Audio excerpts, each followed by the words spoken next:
দিনের কাছে একটা হিসাব দিতে যে নেতারা সব রমজানের আগে ইতিকাফে বসে গেছিল জেলখানা। ঠিক না? মানুষই মানুষই তো পীড়িত আছে, একই জাতের মানুষ। তাই সে জায়গা যদি এত ভয়ের ব্যাপার থাকে, আর কত নেতা যে হিজরত করে ইন্ডিয়া চলে গেছে আর লন্ডন গেছে, তা তো আর কোয়ার কায়দা নেই। মহাজারে ইন্ডিয়া, ঠিক না? এখনো বহু নেতা পলাইছে কি পলাই নাই? মাত্র 4 মাস আগে যারা দেশ শাসন করছে, এখন তারা কোথায়? ফাইনাল ব্যাপার। আরে দুনিয়ায় নাই লন্ডন আর আমেরিকা, পাকিস্তান, দুবাই যে পালাইলা, কিয়ামতের ময়দানে আল্লাহ বলবেন ফাইনাল মাফার, কোথায় যাবি? ফানফুজু লা তানফুজুনা ইল্লা বিসুলতান। এই দুনিয়ার কোন জায়গা যাবি? সব জায়গা আমার রাজত্ব। হাসরের মাঠে কোন জায়গা পালাবি? সব জায়গা আমার রাজত্ব। পালায় সাইরে যেতে পারবি না। আয় বুড়ো আমার কাছে হিসাব দিয়ে যা।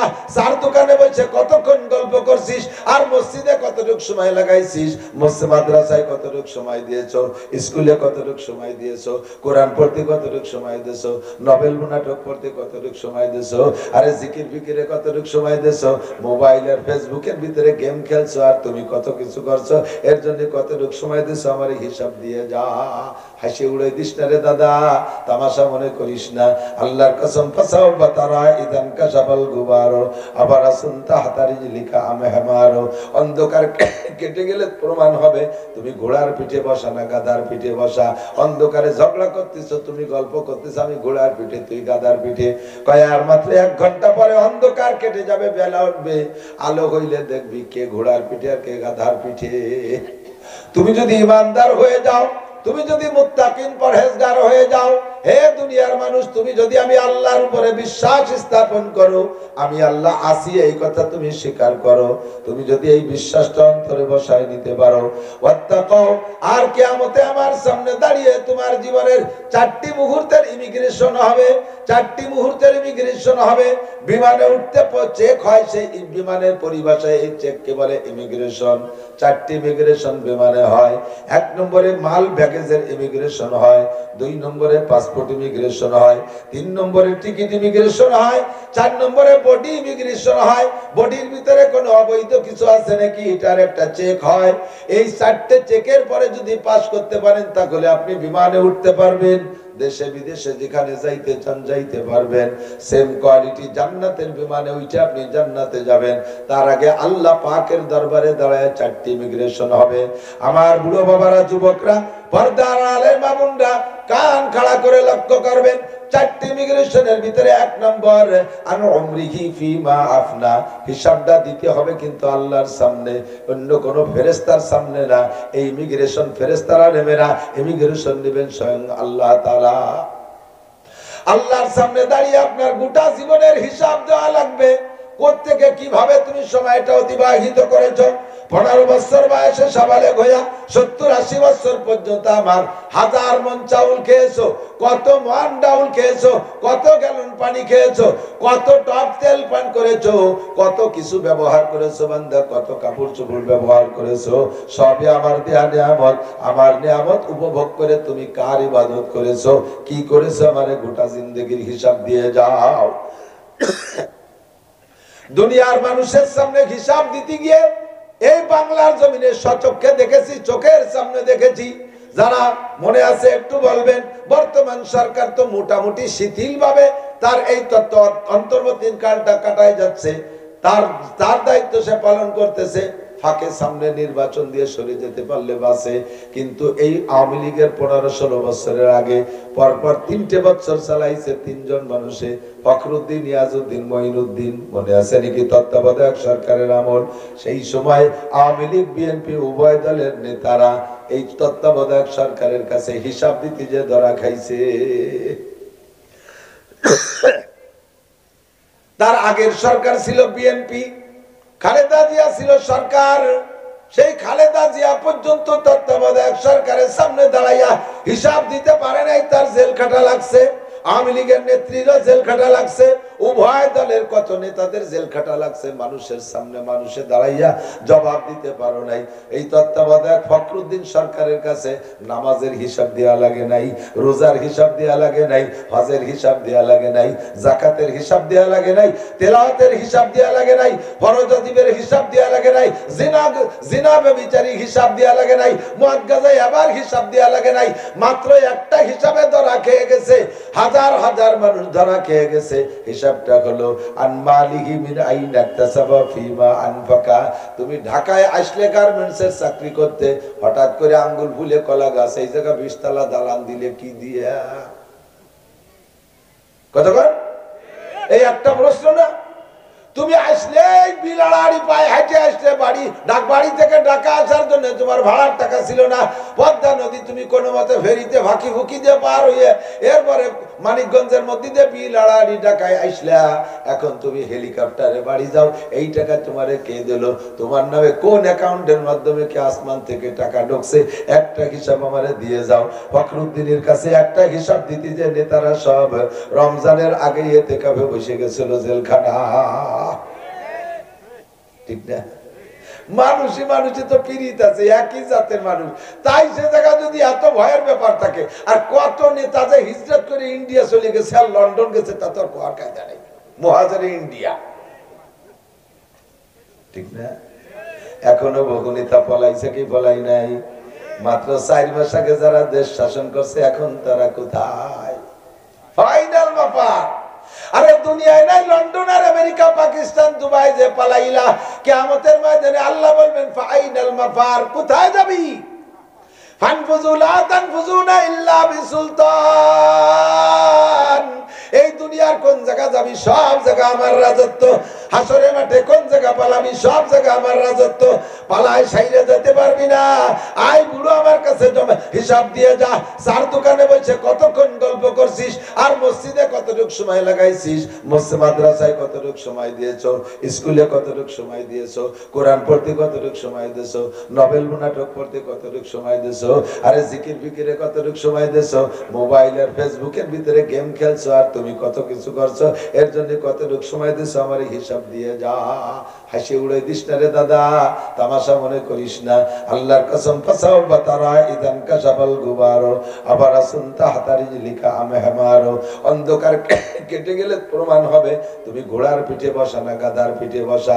অন্ধকারে ঝগড়া করতেছো, তুমি গল্প করতেছো, আমি ঘোড়ার পিঠে, তুই গাধার পিঠে।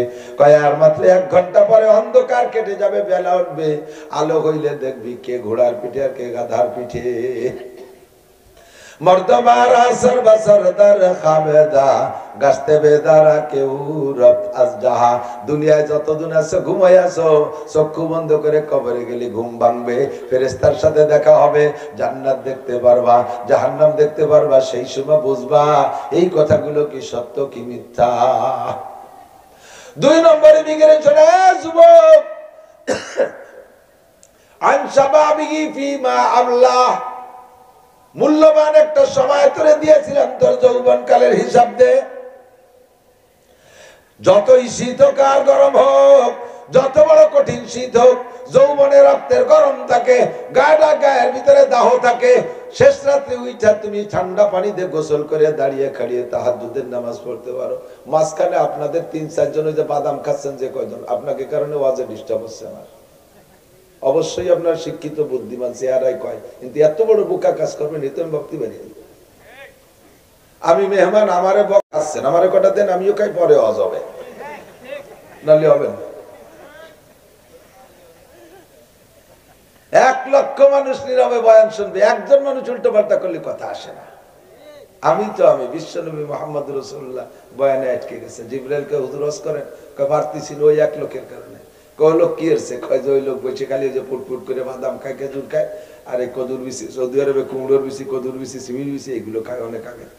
ও বসে বসে এই আকাম করতেছে আর মুহি তর্ক করে, এই জন্য বাড়তেছি না। তারপরে যা কইল সেটুকু আর আমি কব না। আল্লাহ, তাহলে যৌবনের হিসাব। এখন যুবকরা ইচ্ছা করলে শেষ রাত্রে উঠে ঠান্ডা পানি দিয়ে গোসল করে তাহাজ্জুদ পড়া যায়, যায় কি যায় না? বুড়ো হয়ে গেলে গরম পানি দিয়ে ওযু বানাই দিলিও একবারে রোজু দিয়ে এক হপ্তে 3 পদের নামাজ পড়িয়ে সারিয়ে সাজায় না। অজু বানায় মসজিদে যে কোনো মতে সুন্নত 4 রাকাত পড়িয়া তলপাট চিবে ধরে বাড়াই চলেছে। কাকা কোন জায়গা যান? কথা কইলে ভাই ছুটি গেছে। ফিরে বাইরে যে অজু বানাইছে কোনো মতে ফরজ পড়ছে, আবার তলপাট চিবে ধরে চলে গেছে। কোথায় যান? সুন্নত পড়বেন না, কয় না মনে পেশাব আইছে। আবার পেশাব করে অজু বানাই শেষের 2 রাকাত পড়া লাগে। এক হপ্তের নামাজ পড়তে বুড়ো কালে 3 বার অজু বানানো লাগে। কথা কন না ঠিক না? আর যৌবন কালে সকালে অজু দিয়ে ঈশার নামাজ পড়তে পারো। কাজে ওই টাইমটা important, very very important time. সেই টাইমের হিসাব দিয়ে যা। কি করছিস বল? বাইসাইকেল চালায় সরমুনায় জাতি বাতি গেছিলি? বাইসাইকেল চালাই ইস্তেমায় যাইতে বাতি গেছিলি? বাইসাইকেল চালাই দিয়ে উড়াকান্দি গেলি, তো ও জায়গা গেলি এ জায়গা গেলি না কেন? পায়ে হেঁটে 10 কিলোমিটার যে দুর্গা পূজায় শরীক হলি, তা 5 কিলোমিটার হাঁটে যে কেন মাহফিলি গেলি না? 4 দিন 5 দিন পর্যন্ত শিক্ষা সফর কুয়াকাটা, কক্সবাজার, সুন্দরবনে যাই আকাম কুকাম করে আসলি, 3 দিনের জন্য তবলিগি গেলি না কেন? কতক্ষণ হিসাব দেওয়া লাগবে না? অবশ্যই লাগবে। আনসাবাবিগি ফিমা আবলা, ভয় পাও আল্লাহকে। কি ভয় পাইবো আল্লাহকে? আল্লাহর সামনে দাঁড়িয়ে জবাব দিতে গেলে কেউ পারবো না। কথা বলেন। সিদ্দিকা আয়েশা বলেন, ওগো আল্লাহর নবী, আমরা কি আল্লাহর সামনে জবাব দিতে গিয়ে হিসাবে আটকে যাব? নবী পাক বলেন, আয়েশা রে, জবাবের চিন্তা করো না। মান হুসিবা নুকিসা, যেই হিসাবের কাঠগড়ায় দাঁড়াবে সেই ধরা পড়ে যাবে। আমি নিজেও সন্দিহান, আমিও কি হিসাবের কাঠগড়ায় দাঁড়ানো হই? আমি মুহাম্মাদুর রাসূলুল্লাহ যদি দাঁড়াই, তবু আমার ভয় হয় যে আমি ধরা পড়ে যাব। বিনা হিসাবে পার হইতে পারো নাকি সেই ব্যবস্থা করো। হিসাবের কাঠগড়ায় মোটে দাঁড়াতে চেষ্টা করবা না। আনসাবাবি ফিমা আবলা, কাজে যৌবন কালটারে পরিচ্ছন্ন রাখো যুবক, সাবধান হয়ে যাও। আল্লাহর নবী বলেন 2 নম্বর 3 নম্বর ইমিগ্রেশন হলো আন মালিহি মিন আইন আনতাসাবা ফিমা আনফাকা, মাল সম্পর্কে জিজ্ঞাসিত হবা। কোত্থেকে কামাই করেছো, কোথায় খরচ করেছো বলে যাও। হালাল ভাবে কামাই করছো, আমার দিক হালাল ভাবে কামাই করছো। সারাদিন ভ্যান চালাইয়া, রিক্সা চালাইয়া, একেবারে ন্যায্য টাকা কেউরে ফাঁকি দিয়ে টাকা নেও নাই। মাথার ঘাম পায়ে চলে গেছে, রক্ত পানি হয়ে বেরিয়ে গেছে। সন্ধ্যাকালে 500 টাকা পাইছো, সপ্তাহে 3500 টাকা কামাই করেছো। শনিবার আসলি ব্যারাকের অফিসারে তার থেকে 3000 দিয়ে দিছো। সুবহানাল্লাহ।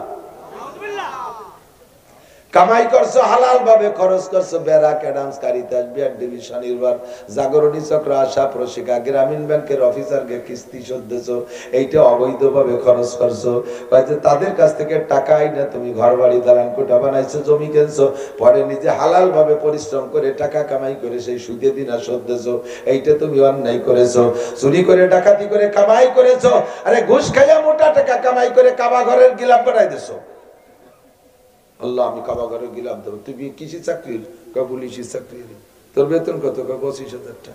তো কাবা ঘরে গিলাম বানাবি, এত টাকা পাবি কোন জায়গা? আসে আল্লাহ দেয়, রাস্তায় ট্রাকের সাথে মুসাফা করি, এভাবে চলে আসে। রাস্তায় ট্রাকের সাথে মুসাফা হয়। আস্তাগফিরুল্লাহ। তুমি কি পীর হইছো যে ট্রাকের সাথে মুসাফা হনো? পীর সাহেবরা মুসাফা হলে টাকা পায়। কোত্থেকে কামাই করেছে জবাব দিয়ে যাও। হারাম ভাবে টাকা কামাই করে তাই যে মসজিদ মাদ্রাসা করলে নেকি তো হয় না, বরং নেকির আশা করলে ঈমান নষ্ট হয়ে যায়। এই ইমিগ্রেশনে ধরা খাইবা। 3 নম্বর, ওই 2 নম্বরে 3 নম্বরের ভিতরে আরেকটা শাখা হলো কামাই করছো হারাম ভাবে। কামাই করছো হালাল ভাবে, খরচ করছো হারাম ভাবে, এটাও আর নাই। আবার হালাল ভাবে কামাই করে হারামে খরচ করছো, হারামে কামাই করে হালালে খরচ করছো, উভয়টাও আর নাই। হালাল করবা, হালাল ভাবে কামাই করবা, হালাল ভাবে খরচ করবা। এইটা তুমি তোমার স্ত্রীকে একটা কাপড় কিনে দিবা, তাও সদকার নেকি। তোমার মারে একখান শাড়ি কিনে দিবা, তাও টাকাটা দান করার সওয়াব।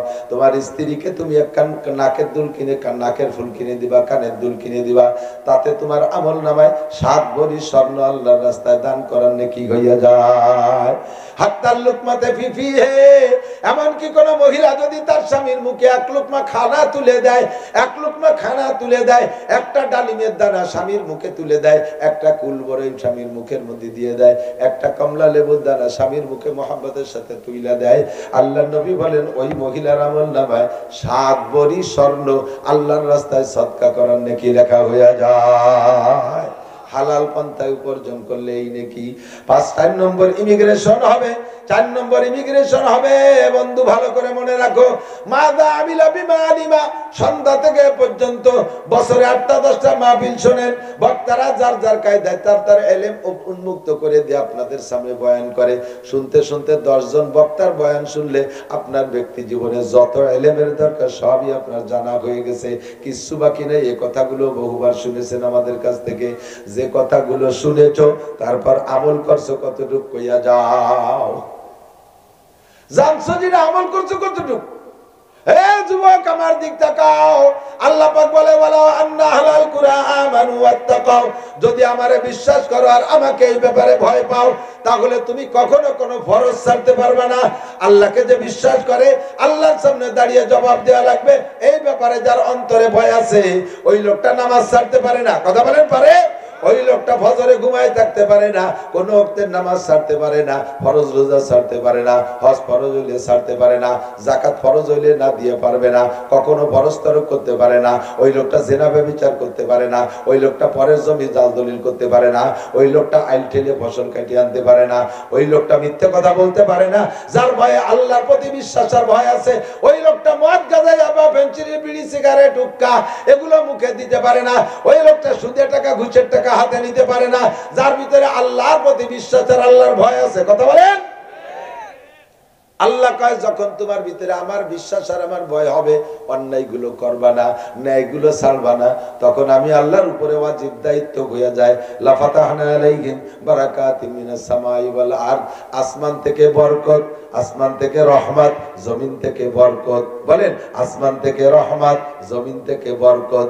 যত ফসল যেখানে যা করবি পানি দেওয়া লাগবে না, সার ওষুধ কীটনাশক দেওয়া লাগবে না, 1000 মণ বরাদ্দে ফলে থাকবে।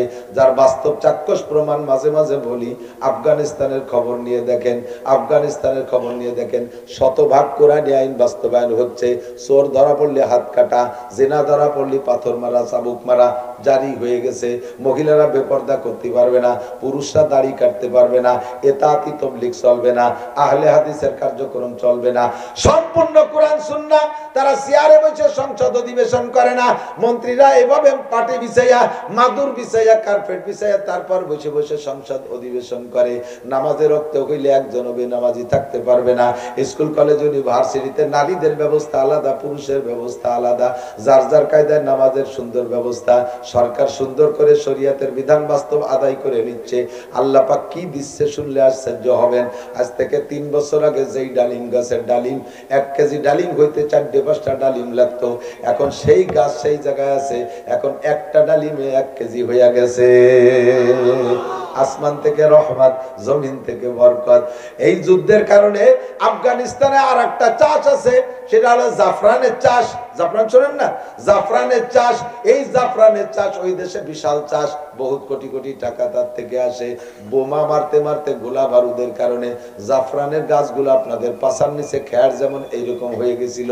মোল্লাদের হাতে রাষ্ট্র ক্ষমতা আসার পরে মাত্র 2 বছরের ভিতরে সেই জায়গার সেই গাছগুলো এত সুন্দরভাবে হয়ে গেছে, এখন কোটি কোটি টাকা আসতেছে জাফরান থেকে। 3 নম্বরে মোল্লাদের টাকার মান এমন হয়েছে, পৃথিবীতে যাদের টাকার দাম সবচেয়ে বেশি তার ভিতরে রোল নাম্বার 3 হয়েছে মোল্লাদের টাকা, আফগানের টাকা। এই মোল্লারা এমন সুন্দর আবিষ্কার শুরু করে দিয়েছে, জাপান পর্যন্ত তাদের কাছে হেরে যাচ্ছে। এত দামি গাড়ি মোল্লারা বানাইছে, সায়েন্স বিজ্ঞান কিছু তারা স্কুল কলেজে পড়ে নাই, এই মোল্লারা নিজেদের যোগ্যতায় গাড়ি তৈরি করতেছে। 20 বছর রাশিয়া, এরপরে 20 বছর আমেরিকা, এই সারা পৃথিবীর 2টা পরাশক্তি 40 বছর শাসন করেছে, মাতুব্বারি করেছে। পাহাড় খনন করে তারা টানেল বানাইতে পারে নাই। মোল্লারা মাত্র 2 বছরের ভিতরে কয়েক মাইল টানেল খুঁজে টানেল বানাই ফেলাইছে। এত সুন্দর সুড়ঙ্গ রাস্তা, উড়াই দেখে চোখ ছানা বড়া হয়ে গেছে। মরুভূমির ভিতরে দিয়ে সাগরের থেকে ও সাগর একটা খাল বানাইতে হবে, আজ 100 বছর ধরে সেই খালটা কেউ বানাইতে পারে নাই। আল্লাহর রহমতে মোল্লাদের মাধ্যমে আল্লাহ সেই খালটা মাত্র 1 বছরের ভিতরে কমপ্লিট হয়ে গেছে। বড় বড় জাহাজ যাতায়াত করতেছে। সদ্য একটা খনিজ সম্পদ পাইছে, একটা খনিজ। যত মোবাইল আর কম্পিউটার ক্যামেরার ভিতরে যে পাওয়ারটা আছে, এই পাওয়ার কি যেন নাম কয় ভুলে গেছি, এই পাওয়ারের যে খনি, এই খনিটা পাইছে মোল্লারা। তার দাম 1000 বিলিয়ন মার্কিন ডলার। দেয় কে? একটু জোরে কান্না কে দেয়? আরে আমার বাংলার জমিনের চাইতে দামি জমি পৃথিবীতে নাই। সোনার বাংলাদেশ আমার স্বাধীন বাংলাদেশ, সোনার বাংলাদেশ, আমার স্বাধীন বাংলাদেশ। এদেশের মাটি সোনার চাইতে খাঁটি, হ্যাঁ সোনার চাইতে খাঁটি। সোনা সোনা বলো, সোনা নয় তত খাঁটি। আমার সোনার বাংলার মাটি যত খাঁটি, তা সোনার চাইতেও খাঁটি। কি যেন গান একটা গায় সুন্দর করে, আমার বাংলাদেশের মাটি সত্যি সোনার চেয়ে খাঁটি। এর দেশে যে কত খনিজ সম্পদ আছে, কিন্তু চোর সুট্টা ডাকাত গুন্ড বদমাশ নুসদের কারণে আল্লাহ ওই ডেরে নিচে রাখছে, মা ভাসতি দিচ্ছে না। একটা বার মাত্র উলামায়ে কেরামের জিম্মায় রাষ্ট্র ক্ষমতা দিয়ে দেখেন, একটা বার উলামায়ে কেরামের জিম্মায় দিয়ে দেখেন। উলামায়ে কেরাম যদি সঠিকভাবে কোরআন সুন্নাহ অনুযায়ী দেশ চালায়, তাহলে আফগানের মতো এদেশের খনিজ সম্পদ আল্লাহ উগরাই দেবে। أما بعد فأعوذ بالله من الشيطان الرجيم بسم الله الرحمن الرحيم إن المنافقين في الدرك الأسفل من النار وقال محمد رسول الله صلى الله عليه وسلم آية المنافق ثلاثة إذا حدث كذب وإذا وعد أخلف وإذا اؤتمن خان وفي رواية وإذا تكلم فجر أو كما قال عليه الصلاة والسلام سبحانك لا علم لنا إلا ما علمتنا إنك أنت العليم الحكيم اللهم أرنا الحق حقا وارزقنا اتباعه وأرنا الباطل باطلا وارزقنا اجتنابه সকলে বলি আমিন। মাহফিলের শেষ অধিবেশনের শেষ পর্বে চলে আসছি। দোয়া হবে, দোয়ার আগেও পরে দুরূদ শরীফ পড়লে দোয়া কবুল হয়।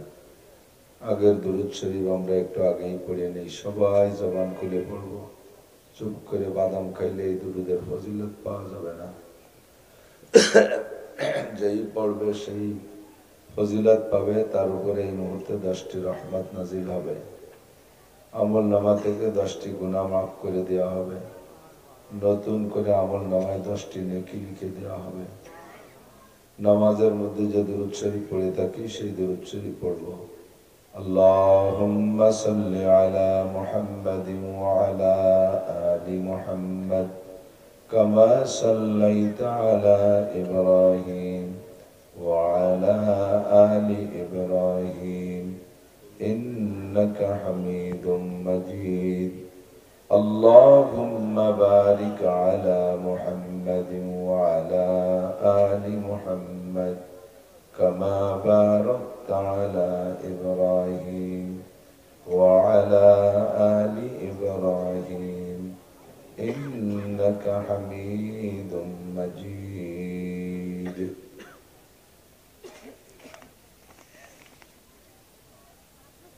ঐতিহ্যবাহী দারুল উলুম হাফেজিয়া মাদ্রাসা দাদপুর কৃষ্ণনগরের উদ্যোগে চিতের বাজার বলমারি ফরিদপুর ওয়াজ মাহফিল। অধ্যকার মাহফিলের সভাপতি জনাব হযরতুল আল্লামা হযরত মাওলানা আবুল খায়ের সাহেব হাফিজাহুল্লাহ। এতক্ষণ পর্যন্ত বয়ান করেছেন উলামায়ে কেরাম, মাহফিল ইন্তজামী কমিটির সকল সদস্যবৃন্দ, প্রাণপ্রিয় উপস্থিতি। মোটামুটি শীতের রাত্রে সকলের ঘরেই কম বেশ যার যার যোগ্যতা তৌফিক অনুযায়ী প্রয়োজনীয় বেড বিছানা আছে। নিশ্চয়ই শীতকালে লেপের নিচে কম্বলের নিচে গেলে গরম হয়, ঘুম আসে, আরাম লাগে। জাগতিক কিছুক্ষণের আরামকে ত্যাগ করে জান্নাতের অফুরন্ত শান্তির আশায় শীতের মধ্যে বসে থাকলে কিছুক্ষণ কষ্ট হচ্ছে। এই কষ্টকে তুচ্ছ মনে করে জাহান্নামের বিশাল শাস্তিকে ভয় পেয়ে সওয়াবের আশায় গুনার ভয়ে, হিদায়াতের আশায় গুমরাহির ভয়ে শিরিক ও কুফর মুক্ত ঈমান গড়ার লক্ষ্যে বেদাত মুক্ত সুন্নতি আমলের প্রশিক্ষণ দেওয়ার জন্য আল্লাহ পাক রব্বুল আলামিন আমাদেরকে এই ময়দানে আসার বসার তৌফিক ইনায়াত করেছেন। একটু শুকর আদায় করি আলহামদুলিল্লাহ। মানুষ একটু পরে কে কেমন থাকবে না থাকবে, কে কি খাবে না খাবে, এটা একমাত্র আল্লাহই ভালো জানে। ডাক্তাররা রোগী দেখে, রোগী দেখে ডাক্তাররা পয়সা কামাই করে। ডাক্তারদের ডাক্তারি বিদ্যাটা সেবামূলক বিদ্যা, তাদের কাজ সম্পূর্ণই সেবামূলক, তবে এটা তাদের আয়ের উৎস, ইনকাম সোর্স। শোনা যাচ্ছে, আপনারা বুঝতেছেন? তো ডাক্তার রোগীর মাধ্যমে পয়সা ইনকাম করে, যদিও তবুও ডাক্তার যে রোগীটাই দেখে, ওই রোগী দেখে রোগী নিজে দোয়া না করলেও ডাক্তার দোয়া করে, আল্লাহ যেন আমার হাতে রোগীটা সুস্থ হয়ে যায়। 2-4 দিন 10 দিন পরে যদি রোগীটা সুস্থ হয়ে এসে ডাক্তারকে রিপোর্ট দেয়, ডাক্তার সাহেব সুস্থ হয়ে গেছি, ডাক্তার যে কত খুশি হয় যারা ডাক্তার তারা বোঝে। তেমনি আমরা উলামায়ে কেরাম যাদেরকে আল্লাহ তাআলা মাঠে ব্যবহার করতেছেন বয়ান বক্তৃতার জগতে, 6 মাস 7 মাস 8 মাস 1 বছর আগে অগ্রিম দাওয়াত গুলো আমার ডায়েরিতে লেখা। যখনই ডায়েরিতে দাওয়াত লেখি, মানুষে চলমান সিস্টেম হিসেবে আমি কোনো তাকাজা পেশ করি না, কোথাও না, কিছু পয়সা আমাদের রাহ খরচা হিসেবে দিয়ে আসে, আমি এই টাকাগুলো সব আলাদা করে রেখে দিই। যেদিন যে মাহফিলটা শেষ করতে পারি তারপরে তাদের টাকাটা আমি ব্যবহার করি।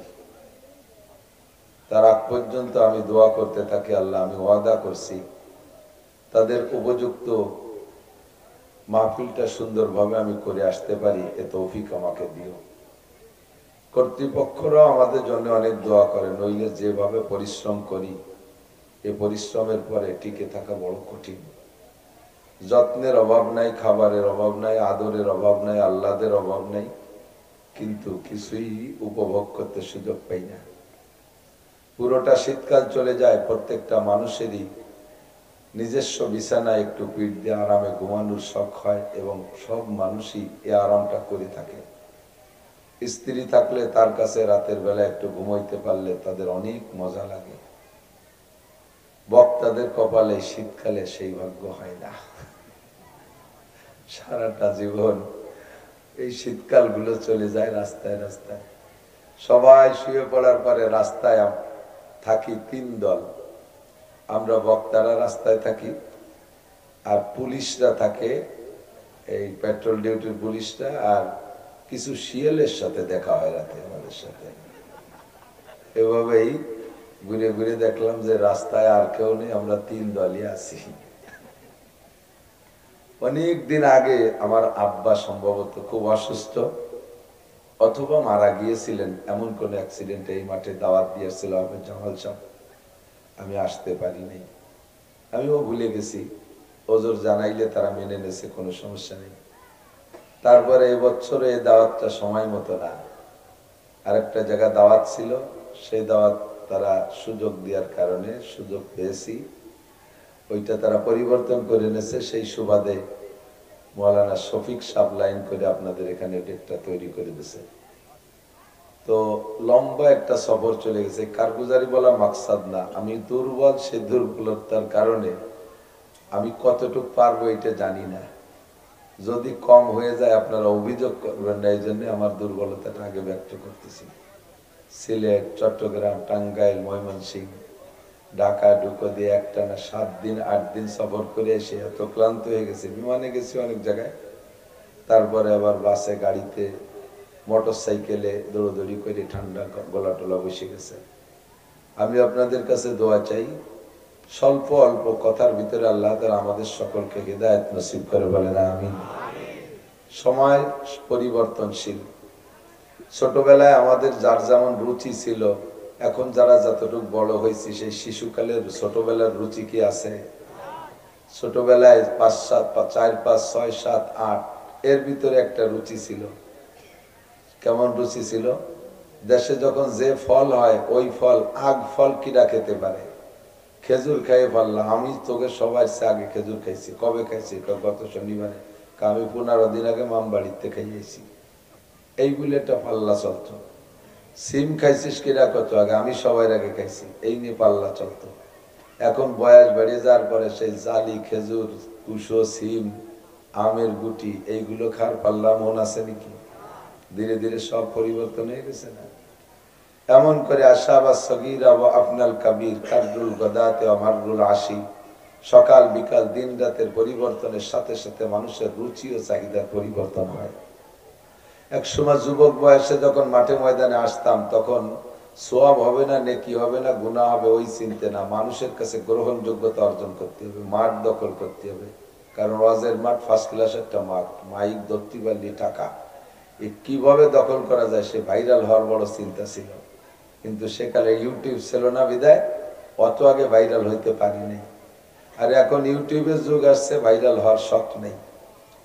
ক্লাসের ছাত্রদেরকে যেভাবে হাদিস কোরআন পড়াই, কাটা কাটা বাংলায় সেভাবে কিছু কথা উম্মতকে বলার চেষ্টা করি। কাব্বারানি মৌতুল কুবারা, বুড়োরা মরি আমাকে বুড়ো বানাইছে। সেই সব বুড়োরা যারা এই মাঠে বয়ান করতেন তারা থাকলে আমি চেয়ার তো দূরের কথা, নিচে মাটি কেউ জায়গা পেতাম না। উনরা মরেই আমাদেরকে জায়গা খালি করে দিয়ে গেছে। আবার একটা সময় আসবে, হঠাৎ করে শুনবে একদিন আমার মৃত্যু খবর, কেঁদে কেঁদে আসবে সবাই দিতে শুধু কবর। এখন হাজার হাজার মানুষ আমার বাড়ি যায়, টাকা নিয়ে যায়, পয়সা নিয়ে যায়, খাবারটা নিয়ে যায়, মিষ্টি নিয়ে যায়, মাছ নিয়ে যায়। যার এলাকায় যা আছে, আপনাদের এলাকার থেকে দাওয়াত দিতে অনেক সময় পেঁয়াজ নিয়ে যায়। ওই মুন্সিগঞ্জ আড়িয়াল বিল এলাকার মানুষ গেলে ওরা ওখান থেকে কুমড়ো নিয়ে যায়। একটা কুমড়ো 60 কেজি 70 কেজি ওজন। একটা কুমড়ো দিতে পারলে হুজুর দাওয়াত রাখবেন, এইভাবে আর কি। একদিন আমার মরণের খবর আসবে, সেদিন আর কেউ আমার ওয়াজের দাওয়াত দিতে যাবে না, মিষ্টি কুমড়ো খাওয়াইতে যাবে না। হয়তো বেশির বেশি মহব্বত থাকলে 3 মুঠ মাটি দিতে যাবে। কথা বলেন ঠিক কি ঠিক না? এমন ভাবে প্রত্যেক দিন পরিবর্তন আসতেছে। তো আল্লাহর কাছে দোয়া করি, আপনারাও দোয়া করেন যাতে আল্লাহ তাআলা আপনাদেরকে সাথে নিয়ে অনেক দিন পর্যন্ত দ্বীনের দাওয়াতের কাজ করার তৌফিক দান করে। সবাই বলি আমিন।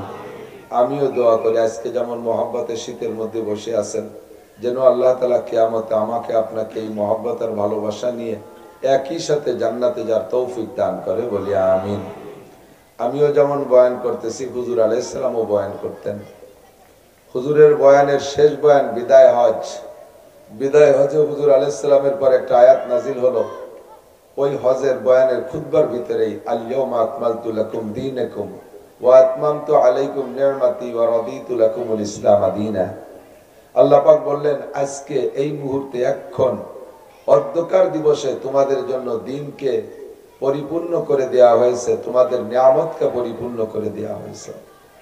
ওয়ারাদিতু লাকুমুল ইসলাম দীনা, আর তোমাদের ইসলাম ধর্মের উপরে আমি আল্লাহ সন্তুষ্ট হয়ে গেছি। একটু বলেন সুবহানাল্লাহ। আয়াতটা শুনে নবী পাক টের পাইছেন আমার হায়াত শেষ। কারণ কোন জিনিস পূর্ণ হওয়ার পরে এরপর ওই জিনিস ধ্বংসের দিকে যায়। একটা ফুল যখন ফুটা শেষ হয়ে যায়, ওই ফুলটা কুড়ি বের হওয়া থেকে মুকুল, ছোট্ট মুকুল যখন মুখ বের হয়েছে গাছের ডালের মাথায়, সেই থেকে নিয়ে একটা গোলাপ ফুল ফুটে যাওয়ার আগ পর্যন্ত যে টাইমটা সে অতিবাহিত করছে, ফুটার পরে আর সেই টাইম সে পায় না। কতক্ষণ? ছোট্ট মুকুল থেকে নিয়ে ফুটা পর্যন্ত 1-1.5 মাস 2 মাসও সময় লাগে। কিন্তু একবার ফুটা কমপ্লিট হয়ে গেলে পড়তে কয়দিন লাগে? একদিন পরেই পাপড়ি ঝরা শুরু হয়ে যায়। নবী আলাইহিস সালাতু ওয়াস সালাম ইসলামের বিল্ডিং তৈরি করেছেন, ইসলামের ফুল ফুটাইছেন 23 বছর যাবত। পরিপূর্ণ ফুটতে লাগছে 23 বছর। যখন 23 বছর পুরিয়ে গেছে তখন আল্লাহ এই আয়াত নাজিল করলেন, হুজুর বুঝছেন, এখন আমার ফুল ফুটা শেষ, পাপড়ি ঝরার সময় এসে গেছে। সেই সময় হুজুর আলাইহিস সালাতু ওয়াস সালাম সাহাবায়ে কিরামদেরকে ডাক দিয়ে বলেন, আল্লাহ পাকের কাছে আগে পরামর্শ করছেন, আল্লাহ দিন দুনিয়ায় থাকার জন্য দিনের গার্জিয়ান লাগে। খেয়াল করেন, দিন দুনিয়ায় থাকার জন্য দিনের গার্জিয়ান লাগে, আর নবীরা হলেন দিনের গার্জিয়ান। তা আমি তো শেষ নবী, আনা খাতামুন নাবিয়্যিন লা নাবিয়্যা বাদি, আমি শেষ নবী, আমার পরে কোনো নবী আসবে না, নবীদের সিরিয়ালের গার্জিয়ান আমি শেষ। তাহলে আমার পরে তোমার এই দিন দুনিয়ায় ধরে রাখবে কারা? এই জিম্মাদারি কাদেরকে দিয়ে যেতে পারি? আল্লাহ পাক বললেন তুমি কোরআন শরীফ পড়ে দেখো কাদেরকে দিবা। কোরআন শরীফের মধ্যে আছে কাকে দিতে হবে। কোন আয়াত পড়বো? আল্লাহ বললেন ইন্নামা ইয়াখশাল্লাহ মিন ইবাদিহিল উলামা। আমাকে ভয় করার মতো ভয় করে একমাত্র উলামায়ে কেরাম। কারণ যে যাকে চেনে সে তাকে মানে। কতক্ষণ? আমরা ডাক্তার চিনি না, সবচেয়ে বড় ডাক্তার কে? আমরা তো সব ডাক্তারে ওই যে প্রেসার মাপা যন্ত্র রে কি কয় এটা গলায় ঝুলানো থাকলে কুমোর মতো মনে হয় যে সবই ডাক্তার, এক মাপের ডাক্তার। কিন্তু এই ডাক্তারের ভিতরে ছোট বড় পার্থক্য আছে। এটা সবচেয়ে ভালো চেনে কারা? যারা ডাক্তারি পড়াশোনা করছে তারা। পুলিশের পদমর্যাদা সম্পর্কে জানে কে? কোন কোন পুলিশটা স্যার করতে হবে, বড় স্যার করতে হবে, মাইজি স্যার করতে হবে, এইটা পুলিশটাই ভালো জানে, আমরা পাবলিকরা অতটা ভালো জানি না। তো উলামায়ে কেরাম আল্লাহকে ভালো করে গবেষণা করে আল্লাহকে চেনে, চেনার মতো চেনে, কেমন ভয় করা দরকার তেমন ভয় করবে। এই জন্য আল্লাহ বলেন ইন্নামা ইয়াখশাল্লাহ মিন ইবাদিহিল উলামা। আমাকে ভয় করার মতো ভয় করা উলামায়ে কেরাম। কাজেই তোমাদের পরে, নবীদের পরে উলামায়ে কেরামরে তুমি ধর্মের দায়িত্ব দিয়ে আসতে পারো। এবার নবী আলাইহিস সালাতু ওয়াস সালাম এই সুযোগে ডাক দিয়ে বললেন ইন্নাল উলামা ওয়ারাসাতুল আম্বিয়া। উলামায়ে কেরাম নবীদের ওয়ারিস, উলামায়ে কেরাম নবীদের অ্যাসিস্ট্যান্ট, উলামায়ে কেরাম ধর্মের ধারক বাহক। এরাই উম্মতের কাছে ধর্মের দাওয়াত পৌঁছাবে, এটা তাদের দায়িত্ব। আল্লাহু আকবার। তো সেই থেকে নবী আলাইহিস সালাম চলে যাওয়ার পর থেকে নিয়ে উলামায়ে কেরাম আপনাদেরকে নিয়ে নাড়াচাড়া করে। খুব খেয়াল করতে হবে, বেশিক্ষণ না। উলামায়ে কেরাম যার যেমন জ্ঞান, যার যেমন বুদ্ধি, যার যেমন এলেম আছে সে সেইভাবে আপনাদেরকে বোঝানোর চেষ্টা করে। আমি মাদ্রাসার ক্লাসে যেভাবে পড়ি, যেভাবে ছাত্রদের বুঝাই, আপনাদেরকে সেভাবে একটা ক্লাসে নিয়ে বসতে চাই। 5টা মাসালা যদি আমি বলি, এই 5টা মাসালার পর আমল করার চেষ্টা করা যাবে না ইনশাআল্লাহ? একটু ফিকির করেন, করা যাবে না ইনশাআল্লাহ? আল্লাহ কবুল করুক বলেন আমি। কেউ নড়াচড়া না করি, একান্ত পেশা বসলে উঠে যাবেন, বেশিক্ষণ সময় নষ্ট করবো না। তো আল্লাহ পাক রব্বুল আলামিন কোরআনে কারীমের ভিতরে আমাদেরকে জানাই দিয়েছেন, মানুষকে আমি গজব দিয়ে ধ্বংস করার জন্য সৃষ্টি করিনি।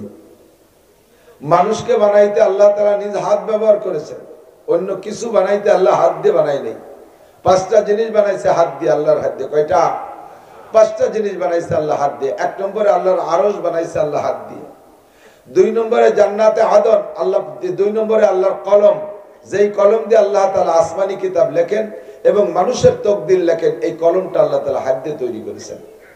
3 নম্বরে 8টা জান্নাতের ভিতরে একটা জান্নাতের নাম জান্নাতে আদন, এইটা আল্লাহ তাআলা হাত দিয়ে তৈরি করেছেন। ওর কারুকার্য সব আল্লাহ হাত দিয়ে বানাইছেন, বাকি 7টা জান্নাত হাত দিয়ে বানায়নি। 4 নম্বরে আল্লাহ তাআলা মুসা আলাইহিস সালাতু ওয়াস সালামের জন্য যে কিতাবটা বরাদ্দ করেছেন, নাম তার তাওরাত।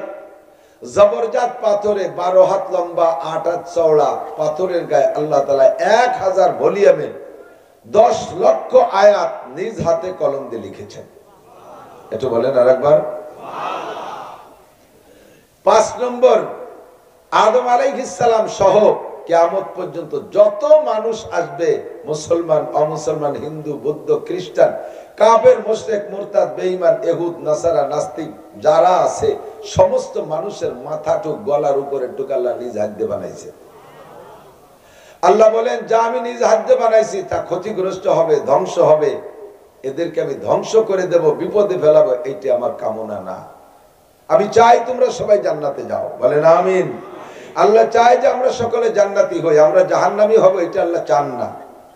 আমাদেরকে দুনিয়ায় বানাইয়া পাঠাইয়া আল্লাহ তাআলা আমাদের সুখ শান্তির জন্য অসংখ্য আসবাব তৈরি করেছেন। জীবনে যা কিছু প্রয়োজন সব দৈনন্দিন তৈরি হচ্ছে, নতুন নতুন করে আবিষ্কার হচ্ছে, সামনে এসে যাচ্ছে, ঠিক কি না? কোনো তার অভাব রাখেন নাই। আল্লাহ পাক বলেন, আমি তোমাদেরকে ধ্বংস করার জন্য, গজব দিয়ে শেষ করার জন্য আমি সৃষ্টি করিনি। তবে আমি যেহেতু তোমাদেরকে বানাইছি, তোমাদের কাছ থেকে আমার কিছু কামনা আছে, একটা আশা আমার আছে, সেটা হলো ওমা খালাকতুল জিন্না ওয়াল ইনসা ইল্লা লিয়াবুদুন। অন্য যত সৃষ্টি করেছি সব বানাইছি তোমাদের খেদমতের জন্য। সব যত সৃষ্টি বলবেন, আপনি চেনেন আর না চেনেন, সবাই আমার আপনার খেদমত করে। কথা বল। আর শুধু আমাদেরকে বানাইছে আল্লাহ কি জন্য? তার ইবাদতের জন্য। আল্লাহকে আমার ইবাদত যতদিন করবা অতদিন আমার পুরস্কার শুনে নাও। ওয়ালাউ আন্না আহলাল কুরা আমানু ওয়াত্তাকাও লাফাতাহনা আলাইহিম বারাকাতিম মিনাস সামাই ওয়াল আরদ।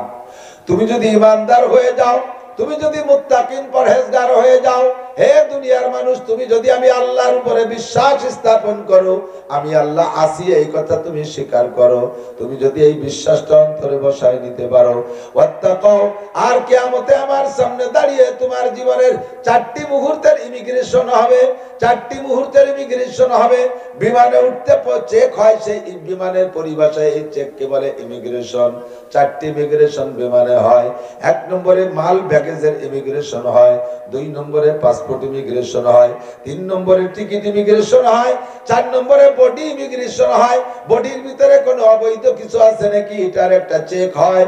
এই 4টে চেকের পরে যদি পাস করতে পারেন তাহলে আপনি বিমানে উঠতে পারবেন, দেশে বিদেশে যেখানে যাইতে চান যাইতে পারবেন। সেম কোয়ালিটি জান্নাতের বিমানে উঠে আপনি জান্নাতে যাবেন। তার আগে আল্লাহ পাকের দরবারে দাঁড়ায় 4টি ইমিগ্রেশন হবে। আমার বুড়ো বাবারা, যুবকরা, পর্দার আলের মা বোনরা কান খাড়া করে লক্ষ্য করবেন। 4টি ইমিগ্রেশনের ভিতরে 1 নম্বর আন উমরিহি ফিমা আফনা, হিসাবটা দিতে হবে কিন্তু আল্লাহর সামনে, অন্য কোন ফেরেশতার সামনে না। এই ইমিগ্রেশন ফেরেশতারা নেবে না, ইমিগ্রেশন নেবেন স্বয়ং আল্লাহ তাআলা। আল্লাহর সামনে দাঁড়িয়ে আপনার গোটা জীবনের হিসাব দেওয়া লাগবে। কোত্থেকে কিভাবে তুমি সময়টা অতিবাহিত করেছো। 15 বছর বয়সে সাবালেগ হইয়া 70-80 বছর পর্যন্ত আমার 1000 মণ চাউল খেয়েছো, কত মণ ডাউল খেয়েছো, কত গ্যালন পানি খেয়েছো, কত টপ তেল পান করেছো, কত কিছু ব্যবহার করেছো বান্দা, কত কাপড় চোপড় ব্যবহার করেছো। সবই আমার দেয়া নিয়ামত। আমার নিয়ামত উপভোগ করে তুমি কার ইবাদত করেছো, কি করেছো, আমারে গোটা জিন্দেগির হিসাব দিয়ে যাও। দুনিয়ার মানুষের সামনে হিসাব দিতে গিয়ে এই বাংলার জমিনে সচক্ষে দেখেছি, চোখের সামনে দেখেছি। যারা মনে আছে একটু বলবেন। বর্তমান সরকার তো মোটামুটি শিথিল ভাবে তার এই তত্ত্ব অন্তর্বর্তীকালটা কাটায় যাচ্ছে, তার দায়িত্ব সে পালন করতেছে। ফাঁকে সামনে নির্বাচন দিয়ে সরে যেতে পারলে বাসে, কিন্তু এই আওয়ামী লীগের 15-16 বছরের আগে পরপর 3টে বছর চালাইছে 3 জন মানুষে, ফখরুদ্দিন, নিয়াজউদ্দিন, মঈনুদ্দিন। মনে আছে নাকি তত্ত্বাবধায়ক সরকারের আমল? সেই সময় আওয়ামী লীগ বিএনপি উভয় দলের নেতারা এই তত্ত্বাবধায়ক সরকারের কাছে হিসাব দিতে যে ধরা খাইছে। তার আগের সরকার ছিল বিএনপি, খালেদা জিয়া ছিল সরকার। সেই খালেদা জিয়া পর্যন্ত তত্ত্বাবধায়ক সরকারের সামনে দাঁড়াইয়া হিসাব দিতে পারে নাই, তার জেল খাটা লাগছে। আওয়ামী লীগের নেত্রীরা জেল খাটা লাগছে, উভয় দলের কত নেতাদের জেল খাটা লাগছে। মানুষের সামনে মানুষে দাঁড়াইয়া জবাব দিতে পারো নাই। এই তত্ত্বাবধায়ক ফখরুদ্দিন সরকারের কাছে নামাজের হিসাব দেওয়া লাগে নাই, রোজার হিসাব দেওয়া লাগে নাই, হজের হিসাব দেওয়া লাগে নাই, জাকাতের হিসাব দেওয়া লাগে নাই, তেলাওয়াতের হিসাব দেওয়া লাগে নাই, ফরজ ওয়াজিবের হিসাব দেওয়া লাগে নাই, জিনা ব্যভিচারীর হিসাব দেওয়া লাগে নাই, মদ গাঁজায় আবার হিসাব দেওয়া লাগে নাই। মাত্র একটা হিসাবে ধরা খেয়ে গেছে, হাজার হাজার মানুষ ধরা খেয়ে গেছে।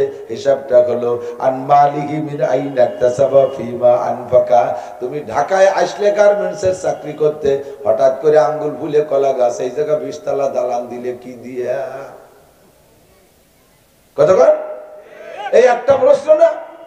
তুমি আসলে বিলাড়াড়ি পায়ে হেঁটে আসলে বাড়ি থেকে ঢাকা আসার জন্য তোমার ভাড়ার টাকা ছিল না। পদ্মা নদী তুমি কোনো মতে ফেরিতে ফাঁকি ফুকি দিয়ে পার হইয়ে এরপরে মানিকগঞ্জের মধ্যে দিয়ে বিলাড়াড়ি ঢাকায় আসলা। এখন তুমি হেলিকপ্টারে বাড়ি যাও, এই টাকা তোমারে কে দিল? তোমার নামে কোন অ্যাকাউন্টের মাধ্যমে কি আসমান থেকে টাকা ঢুকছে? একটা হিসাব আমারে দিয়ে যাও। ফখরুদ্দিনের কাছে একটা হিসাব দিতে যে নেতারা সব রমজানের আগে ইতিকাফে বসে গেছিল জেলখানা। ঠিক না? মানুষই তো পীড়িত আছে, একই জাতের মানুষ। তাই সে জায়গা যদি এত ভয়ের ব্যাপার থাকে, আর কত নেতা যে হিজরত করে ইন্ডিয়া চলে গেছে আর লন্ডন গেছে, তা তো আর কোয়ার কায়দা নেই। মহাজারে ইন্ডিয়া, ঠিক না? এখনো বহু নেতা পলাইছে কি পলাই নাই? মাত্র 4 মাস আগে যারা দেশ শাসন করছে, এখন তারা কোথায়? ফাইনাল ব্যাপার। আরে দুনিয়ায় নাই লন্ডন আর আমেরিকা, পাকিস্তান, দুবাই যে পালাইলা, কিয়ামতের ময়দানে আল্লাহ বলবেন ফাইনাল মাফার, কোথায় যাবি? ফানফুজু লা তানফুজুনা ইল্লা বিসুলতান। এই দুনিয়ার কোন জায়গা যাবি সব জায়গা আমার রাজত্ব। হাসরের মাঠে কোন জায়গা পালাবি সব জায়গা আমার রাজত্ব। পালায় সাইরে যেতে পারবি না। আয় বুড়ো আমার কাছে হিসাব দিয়ে যা। চার দোকানে বসে কতক্ষণ গল্প করছিস, আর মসজিদে কতটুক সময় লাগাইছিস, মসজিদ মাদ্রাসায় কতটুক সময় দিয়েছো, স্কুলে কতটুক সময় দিয়েছো, কোরআন পড়তে কতটুক সময় দিয়েছো, নভেল নাটক পড়তে কতটুক সময় দিয়েছো, আরে জিকির ফিকিরে কতটুক সময় দিয়েছো, মোবাইলের ফেসবুকের ভিতরে গেম খেলছো, আর তুমি কত কিছু করছো, এর জন্য কতটুক সময় দিয়েছো, আমার হিসাব দিয়ে যা। হাসি উড়ে দিস না রে দাদা, তামাশা মনে করিস না। আল্লাহর কসম ফাসাও বাতারা ইদান কাশাবাল গুবারো আবার আসুন তাহাতারি লিখা আমে হেমারো। অন্ধকার কেটে গেলে প্রমাণ হবে তুমি ঘোড়ার পিঠে বসা না গাধার পিঠে বসা। অন্ধকারে ঝগড়া করতেছো, তুমি গল্প করতেছো, আমি ঘোড়ার পিঠে তুই গাধার পিঠে। কয় আর মাত্র 1 ঘন্টা পরে অন্ধকার কেটে যাবে, বেলা উঠবে, আলো হইলে দেখবি কে ঘোড়ার পিঠে আর কে গাধার পিঠে। মর্দমারা সর্বসরদার খাবেদা গাছতে বেদারা কেউ রব আজজাহা। দুনিয়ায় যতদিন আছো ঘুমাই আছো, চক্ষু বন্ধ করে কবরে গেলে ঘুম ভাঙবে, ফেরেশতার সাথে দেখা হবে, জান্নাত দেখতে পারবা, জাহান্নাম দেখতে পারবা। সেই সময় বুঝবা এই কথাগুলো কি সত্য কি মিথ্যা। 2 নম্বরে বিগড়ে চলে যুবক, আন শাবাবিহি ফিমা আল্লাহ। মূল্যবান একটা সময় তোরে দিয়েছিলাম, তোর যৌবন কালের হিসাব দে। যতই শীত হোক আর গরম হোক, যত বড় কঠিন শীত হোক, যৌবনে রক্তের গরম থাকে, গাটা গায়ের ভিতরে দাহ থাকে, শেষ রাত্রে উঠা তুমি ঠান্ডা পানিতে গোসল করে দাঁড়িয়ে খাড়িয়ে তাহাজ্জুদের নামাজ পড়তে পারো। মাঝখানে আপনাদের 3-4 জন যে বাদাম খাচ্ছেন, যে কয়জন আপনাকে কারণে ওয়াজে ডিস্টার্ব হচ্ছে আমার। অবশ্যই আপনার শিক্ষিত বুদ্ধিমান চেহারাই কয়, কিন্তু এত বড় বোকা কাজ করবেন এই তো আমি ভাবতে পারি। আমি মেহমান, আমারে খাচ্ছেন, আমারে কটা দেন, আমিও খাই, পরে হজ হবে, নাহলে হবে না। 1 লক্ষ মানুষ নীরবে বয়ান শুনবে, একজন মানুষ উল্টো পাল্টা করলে কথা আসে না। আমি বিশ্বনবী মুহাম্মদ রাসূলুল্লাহ বয়ানে আটকে গেছে। জিবরাইলকে হুজুর হজ করেন, বাড়তি ছিল ওই 1 লোকের কারণে। লোক কি হচ্ছে, ওই লোক বসে খালি যে ফুটফুট করে বাদাম খায়, খেজুর খায়, আর এই কদুর বিচি, সৌদি আরবে কুমড়োর বিচি, কদুর বিচি, সিমির বিচি, এগুলো খায় অনেক আগে। ও বসে বসে আকাম করতেছে আর মুহি তর্ক করে, এই জন্য বাড়তেছি না। তারপরে যা কইলো সেটুকু আর আমি কব না। আল্লাহ, তাহলে যৌবনের হিসাব। এখন যুবকরা ইচ্ছা করলে শেষ রাত্রে উঠে ঠান্ডা পানি দিয়ে গোসল করে তাহাজ্জুদ পড়া যায়, যায় কি যায় না? বুড়ো হয়ে গেলে গরম পানি দিয়ে অজু বানাই দিলিও একবারে রজু দিয়ে 1 হপ্তাহে 3 পদের নামাজ পড়িয়ে সারিয়ে সাজায় না। অজু বানায় মসজিদে যে কোনো মতে সুন্নত 4 রাকাত পড়িয়া তলপাট চিবে ধরে বাড়ি চলেছে। কাকা কোন জায়গা যান, কথা কইলে ভাই ছুটি গেছে, ফিরে বাইরে যে অজু বানাইছে কোনো মতে ফরজ পড়ছে, আবার তলপাট চিবে ধরে চলে গেছে। কোথায় যান? সুন্নত পড়বেন না, কয় না মনে পেশাব আইছে, আবার পেশাব করে অজু বানাইয়ে শেষের 2 রাকাত পড়া লাগে। 1 হপ্তাহের নামাজ পড়তে বুড়ো কালে 3 বার অজু বানানো লাগে, কতক্ষণ লাগে, ঠিক না? আর যৌবন কালে সকালে অজু দিয়ে ঈশার নামাজ পড়তে পারো। কাজে ওই টাইমটা important, very very important time. সেই টাইমের হিসাব দিয়ে যা। কি করছিস বল?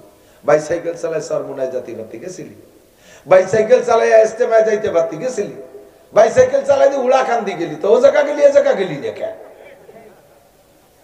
পায়ে হেঁটে 10 কিলোমিটার যে দুর্গা পূজায় শরীক হলি, তা 5 কিলোমিটার হাঁটে যে কেন মাহফিলি গেলি না?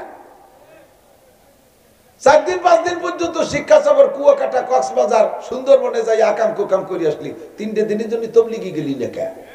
কতক্ষণ হিসাব দেওয়া লাগবে না? অবশ্যই লাগবে। আনসাবাবিগি ফিমা আবলা, ভয় পাও আল্লাহকে। কি ভয় পাইবো আল্লাহকে? আল্লাহর সামনে দাঁড়িয়ে জবাব দিতে গেলে কেউ পারবো না। কথা বলেন।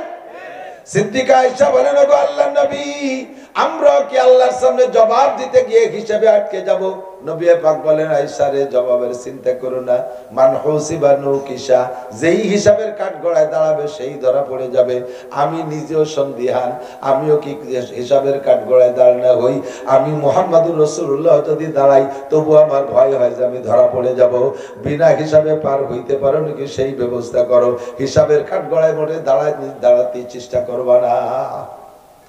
আনসাবাবি ফিমা আবলা, কাজেই যৌবন কালটারে পরিচ্ছন্ন রাখো যুবক, সাবধান হয়ে যাও।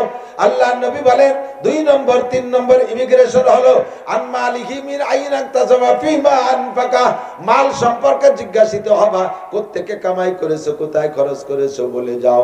হালাল ভাবে কামাই করছো, আবার ঠিক হালাল ভাবে কামাই করছো, সারাদিন ভ্যান চালাইয়া রিক্সা চালাইয়া একেবারে ন্যায্য টাকা কেউরে ফাঁকি দিয়ে টাকা নেও নাই, মাথার ঘাম পায়ে চলে গেছে, রক্ত পানি হয়ে বেরোয় গেছে, সন্ধ্যাকালে 500 টাকা পাইছো, সপ্তাহে 3500 টাকা কামাই করেছো, শনিবার আসলে ব্যারাকের অফিসারে তার থেকে 3000 দিয়ে দিছো।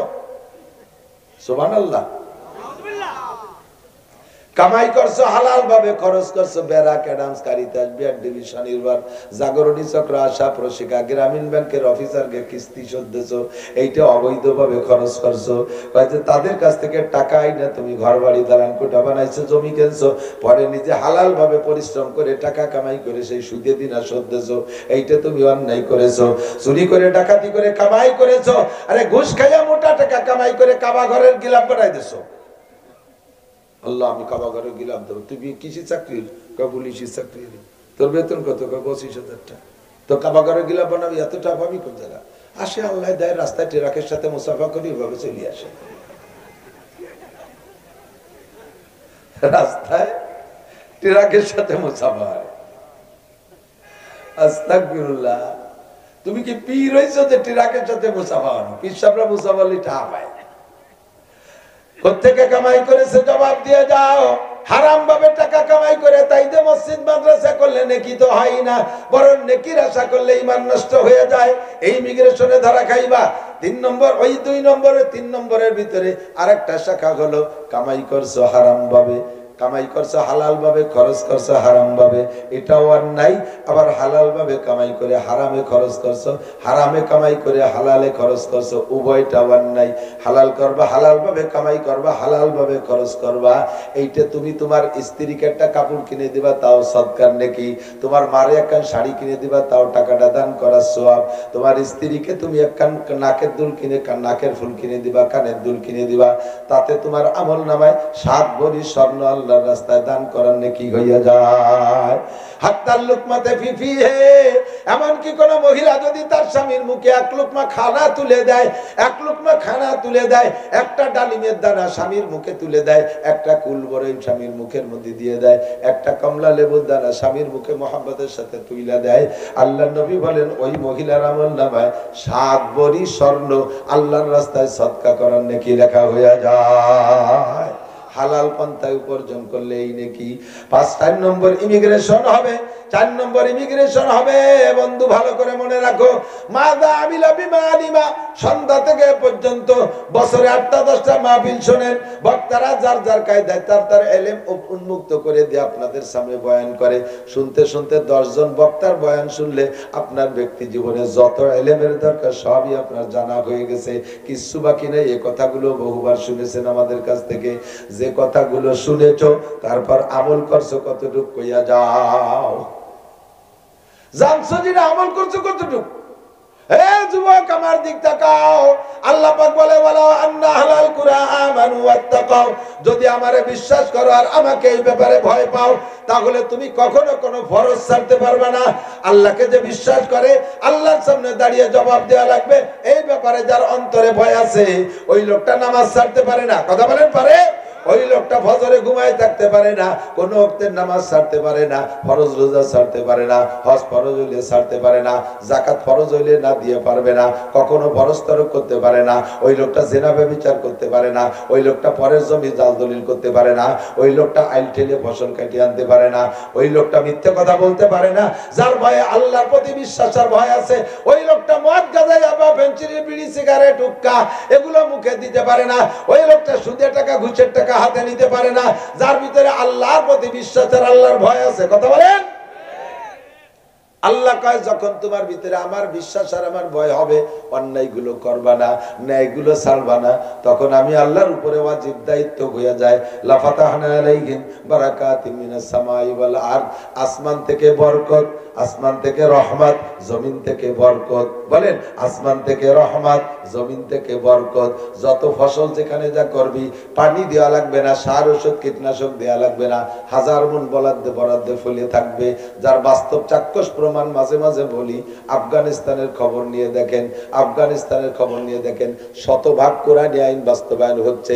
চোর ধরা পড়লে হাত কাটা, জিনা ধরা পড়লে পাথর মারা, চাবুক মারা জারি হয়ে গেছে। মহিলারা বেপর্দা করতে পারবে না, পুরুষরা দাড়ি কাটতে পারবে না, এতাতি তাবলীগ চলবে না, আহলে হাদিসের কার্যক্রম চলবে না। সম্পূর্ণ কোরআন সুন্নাহ। তারা চেয়ারে বসে সংসদ অধিবেশন করে না, মন্ত্রীরা এভাবে পাটে বিছাইয়া, মাদুর বিছাইয়া, কার্পেট বিছাইয়া তারপর বসে বসে সংসদ অধিবেশন করে। নামাজে রক্ত হইলে একজন বেনামাজি থাকতে পারবে না। স্কুল কলেজ ইউনিভার্সিটিতে নারীদের ব্যবস্থা আলাদা, পুরুষের ব্যবস্থা আলাদা, যার যার কায়দায় নামাজের সুন্দর ব্যবস্থা। সরকার সুন্দর করে শরীয়তের বিধান বাস্তব আদায় করে নিচ্ছে। আল্লাহ পাক কি দিচ্ছে শুনলে আশ্চর্য হবেন।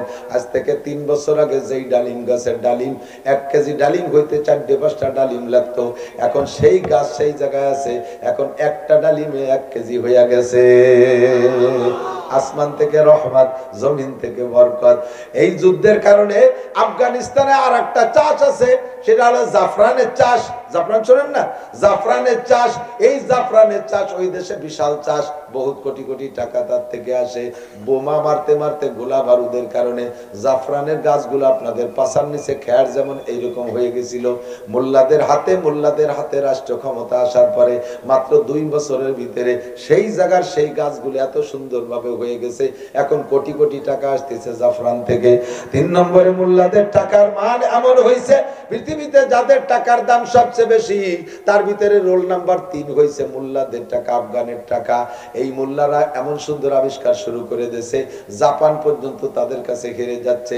এত দামি গাড়ি মোল্লারা বানাইছে, সায়েন্স বিজ্ঞান কিছু তারা স্কুল কলেজে পড়ে নাই, এই মোল্লারা নিজেদের যোগ্যতায় গাড়ি তৈরি করতেছে।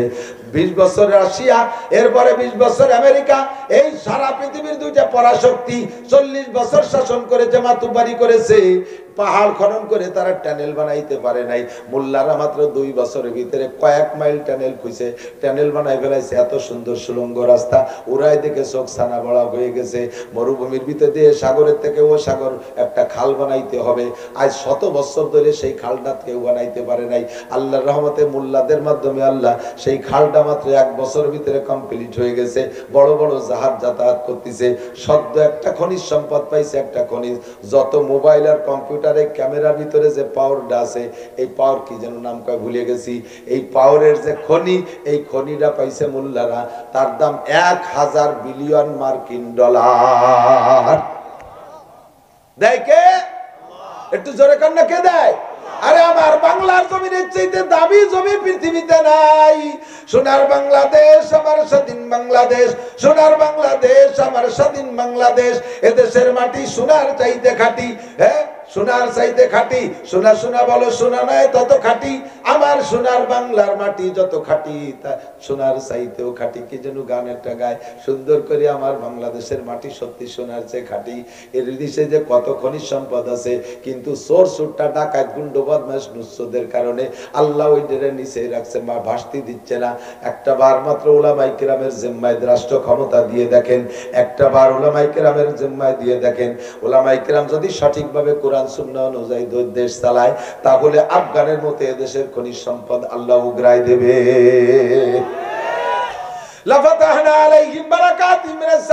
এবার যদি উলামায়ে কিরাম ঐক্য হয়ে আসে, প্রার্থী দেয়, যদি নির্বাচন সামনে আসে, আপনারা কি আলেমদের পক্ষে থাকবেন? কারা কারা থাকবেন? সত্যি থাকবেন? মুনাফিকি করবেন না তো? মুনাফিকি করবেন না? আল্লাহ কবুল করুক, বলেন আমিন। আল্লাহু আকবার। নবী পাক এমন করে বয়ান করতেছিলেন, নবী আলাইহিস সালাম এমন করে বয়ান করতেছিলেন, এই বয়ানের মাঝে আসরের পরে পাহাড়ের পাদদেশে ছায়া জায়গায় বসা নবী বয়ান করতেছেন। ইতিমধ্যে একটা শব্দ আসলো কানে, আচানক একটা শব্দ মাটির নিচে আসছে। সাহাবায়ে কেরাম আতঙ্কিত, চমকে গেছে। চতুর্দিক থেকে মদিনার ঘর ঘর থেকে লোক দৌড়ায় রাসূলের কাছে আসতেছে। সবার চেহারার ভিতরে কেমন বিষণ্ণতা ভাব। এসে বলতেছি ইয়া রাসূলুল্লাহ আইয়ুসাউতিন, এই খুব খেয়াল, ইয়া রাসূলুল্লাহ আইয়ুসাউতিন হাযিহি মিন তাহতাল আরদ। হুজুর এই মাটির নিচ থেকে এই যে শব্দটা আসলো, শব্দটা কিসের শব্দ বুঝতে পারলাম না। ইসরাফিল আলাইহিস সালাম কি সিংহায় ফু দিছে নাকি, জমিন কি উড়ে যাবে নাকি, কিয়ামত শুরু হলো নাকি? হুজুর বললেন আমার জীবদ্দশায় কিয়ামত হবে না, সেই ব্যাপারে নিশ্চিত থাকো। তবে শব্দটা তো আমিও পাইলাম, দেখি কি শব্দ, খুঁজে দেখি। হুজুর জিম ধরে চুপ করে বসছেন। ইতিমধ্যে জিবরাইল এসে কয় মা তাহজান ইয়া রাসূলুল্লাহ, হুজুর কি চিন্তা করতেছেন? হুজুর কয় এই শব্দটা কিসের শব্দ বুঝলাম না। জিবরাইল কয় হুজুর এই শব্দটা হলো আল্লাহ পাক জাহান্নাম কমপ্লিট কইরা জাহান্নামের উপরের থেকে নিচের দিকে একটা পাথর ছাড়ছিলেন, সেই পাথরটা আজকে নিচে যাইয়ে পড়লো, সেখান থেকে শব্দ উঠে আসছে, সেই শব্দ। হুজুর বললেন জিবরাইল এই পাথরটা কত বড় ছিল, কতটুক পাথর, কয়শো গ্রাম ওজন? জিবরাইল কয় হুজুর ওই পাথরটা যদি জমিনের উপরে রাখা হইতো আর সারা পৃথিবীর সমস্ত মানব এবং দানব সকলে মিলে যদি পাহাড়টারে জাগা পাথরটারে জাগানোর ইচ্ছা করে, তাহলে মাটি থেকে মাত্র এক আঙ্গুল উঁচু করতে পারবে, এত ভারী পাথর। আল্লাহ পাক কয়েক লক্ষ বছর আগে জাহান্নাম কমপ্লিট করে ওই পাথরটা জাহান্নামের মধ্যে ছাইড়া দিয়েছে, আজকে সেই পাথরটা নিচে গিয়ে পড়লো। তাহলে বুঝে দেখেন জাহান্নাম কত গভীর। জাহান্নামের গভীরতা বোঝানোর জন্য বলা হয়েছে, হাদিসের মধ্যে আছে, মিশকাত শরীফের ভিতরে, বুখারীর মধ্যে আছে, এই পাথরটা যাই একেবারে জাহান্নামের তলদেশে পড়তে। আরে এই চশমাটা প্লাস্টিকের চশমা, সামান্য একটু লোহা আছে এর সাথে, এখান থেকে ছেড়ে দিলে 1 সেকেন্ডও লাগে না 10 হাত নিচে যাইতে, কতক্ষণ, ঠিক কি ঠিক না? এত ওজনওয়ালা পাথরটা লক্ষ লক্ষ বছর পর্যন্ত নিচে যায়, আজকে জাহান্নামের তলে যে তলদেশে গিয়ে পড়লো আর শব্দটা আসলো। এবার জাহান্নাম কত গভীর হবে? সাহাবায়ে কেরাম কাঁদতেছে, ও গো আল্লাহর নবী, জাহান্নাম এত গভীর, উপরে যারা ভাসমান থাকবে উলামায়ে কেরাম সাহাবায়ে কেরাম আপনাদের নজরে পড়বে, সেই মানুষগুলোরে তারা দেখে দেখে সুপারিশ করে নিয়ে যাবে। আর এই জাহান্নামের গভীরেও তো কেউ মানুষ থাকবে, ওই জায়গা কারা থাকবে?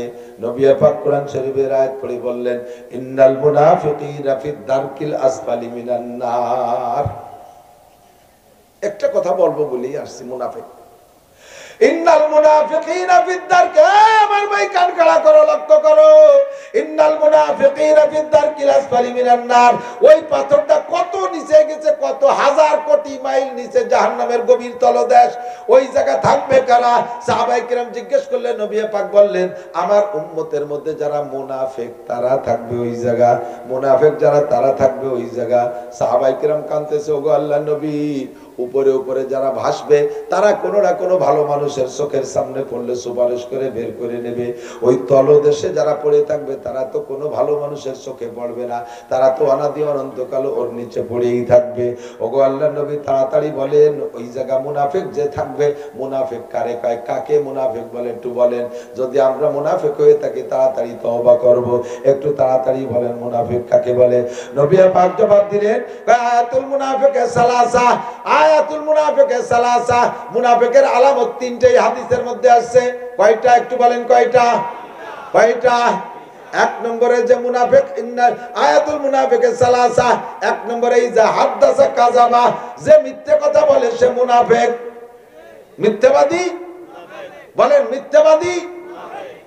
মুনাফিক তো আপনি করছেন, কি রে মুনাফিক করছে? তা আমি করছি, দুইয়ে টুক করতে হবে।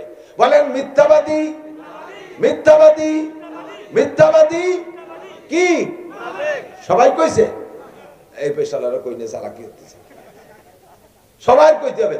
বলেন মিথ্যাবাদী, মুনাফিক, ওয়াদা খিলাফকারী মুনাফিক, আর আমানতের খেয়ানতকারী মুনাফিক। বলেন বলেন। আমার বলানোর একটা উদ্দেশ্য আছে, কিয়ামতে যে বলবেন কি, নাসির হুজুরি রস শুনতি, শীতের মধ্যে বসেছিলাম, উনি যদি বলে দিত যে মুনাফিকের আলামত 3টে, তাহলে আল্লাহ আমরা কি কোনোদিন মুনাফিকি করতাম? কও, আমরা কত ভালো মানুষ ছিল না? এই উনি এটা ওটা কয়ে সারি চলে গেছে, আমাকে এই কথাগুলো শিখিয়ে দিয়ে জানে, যার কারণে আজকে মুনাফিক হয়ে ধরা পড়ে গেছে। সেদিন যাতে আমার নামে মামলা দিয়ে আমারে অ্যারেস্ট করতে না পারেন, সেই জন্য আমি মুখ দিয়ে বলালাম, যার মুখ দিয়ে বেরোইছে তার আমল নামায় লেখা হয়ে গেছে। কিরামান কাতিবিনা ইয়ালামুনা মা তাফআলুন মা ইয়ালফিজু মিন কাওলিন ইল্লা লাদাইহি রাকিবুন আতীদ। সম্মানিত ফেরেশতার কাঁধে বসে লেখে, লেখে কোন জিনিসটা লেখে, যে কথাটা মুখ দিয়ে বেরোয় ওইটা লেখে, মনের মধ্যে যেটা কল্পনা করেন ওইটা কিন্তু লেখে না, ওইটা লিখতে নিষেধ। তো ফেরেশতারা মনেরটা জানে না, মুখ দিয়ে বেরোনোর পরে জানে। আমি সবাইকে ওয়াদা করাইছি, স্বীকার করাইছি, মুনাফিকের আলামত তিনটা। এক নম্বরে মিথ্যা কথা বলা। এর মধ্যে তো কেউ জীবনও মিথ্যা কথা বলেন না। অনেকের আছে জীবন করে কোনোদিন সত্যি কথাই বলে না, এরকম আল্লাহওয়ালা মানুষ আছে না? মিথ্যে কথা তো সত্যি কথা, সে সত্যি কথা কইলেও তাকেও বিশ্বাস করে না। এত পরিমাণ পাইকারি মিথ্যে কথা কইতে কইতে সমাজে দাগি হয়ে গেছে করে পচা কাঁঠালের মতো। পরে ভালো কাঁঠাল দিলেও খেতে চায় না, আছে না এরকম? সে পরে সত্যিটা কইলেও বিশ্বাস করে না। এমন মিথ্যেবাদী আছে, সাবধান, মিথ্যে কথা বলবো না। খারাপ ভাবে মাটির নিচে চলে যাব, না খাইয়ে মরে যাব, তবুও মিথ্যে কথা বলবো না। শুধুমাত্র মিথ্যে কথা বলা যায় আছে দুই তিনটে জায়গা।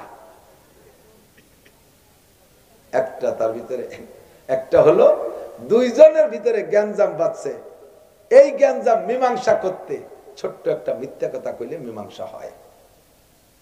যদি মিথ্যাটা না কই, কোনোভাবে মীমাংসা করা যাচ্ছে না, দুইজন কুপাকুপি করে জেল হাজত, ফাঁসি টাসি হয়ে যেতে পারে। তাহলে এত বড় বিপদ থেকে বাঁচানোর জন্য যদি ছোট্ট একটা মিথ্যে কথা কলি হয়, তাহলে যেমন দুইজনে কেউ কেউ বিশ্বাস করতে না, লেগেই যায়, তুমুল লাগে লেগে যায়। আপনি মাঝে যখন তুই যে ওর নামে তোর এমন খেপা খেপছিস, ও দিয়ে এই সন্ধ্যের আগে তোর নামে আমার কাছে যে কি প্রশংসা করলো, এর খালি খালি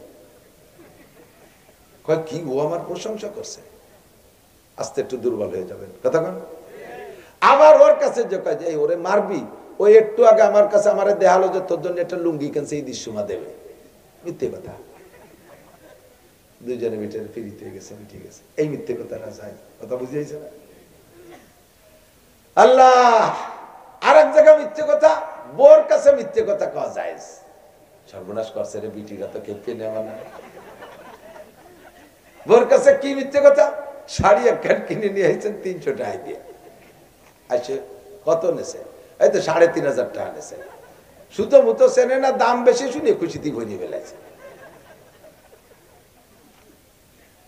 ওই বিটির সাথে একটু ফাজলে বিয়ারা যায়।